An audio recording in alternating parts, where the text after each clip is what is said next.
Ndryshimet në qeveri, kryetari i Partisë Demokratike Lulzim Basha i vlerësoi si promovim që kryeministri Edi Rama po i bën vjedhjes dhe hajdutërisë. Sipas tij, këto ndryshime nuk sjellin asgjë të re, vetëm sa e thellojnë korrupsionin qeveritar. Pasi bëri kurban shkëlqim Canin për të mbuluar vjedhjen e $400 milion në tatime dhe dogana, me caktimin e Arben Ahmetajt si ministër financash, Rama konfirmoi se plaçkitja, zhvatja, mbushja e xhepave me paratë e shqiptarëve janë standardet e tij të qeverisjes. Ndërsa emërimin e zëvendës ministres së shëndetësisë Milva Ekonomit në postin e ministres së ekonomisë, Basha e cilësoi si dekorim të modelit korruptiv të koncesioneve, të cilat sipas tij janë kthyer në vjedhjet më të mëdha në histori.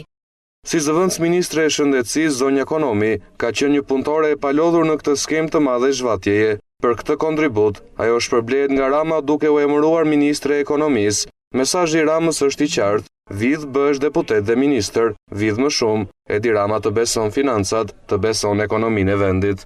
Sipas Partisë Demokratike, ndryshimet në qeveri janë arnime që pasqyrojnë vetëm interesa financiare edhe do thellojnë rekordet e vjedhjes. Ndryshimi i vërtet sipas tyre nis vetëm me largimin e kryeministrit Rama.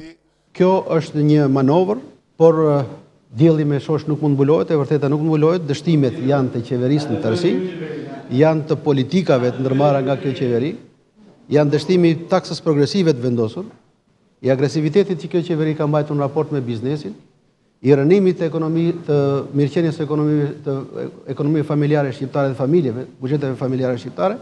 Për mua Rama duhet tik vetë sepse ka treguar që nuk është i afta qeverisë këtë vend. Kurse konkretisht për ndryshimet më vjen keq që Noli tingëllon shumë aktual pas 100 vjetësh, ku një ministër që s'di këndim bëhet ministër për arsim. Një Halim që s'di këndim bëhet ministër për arsim.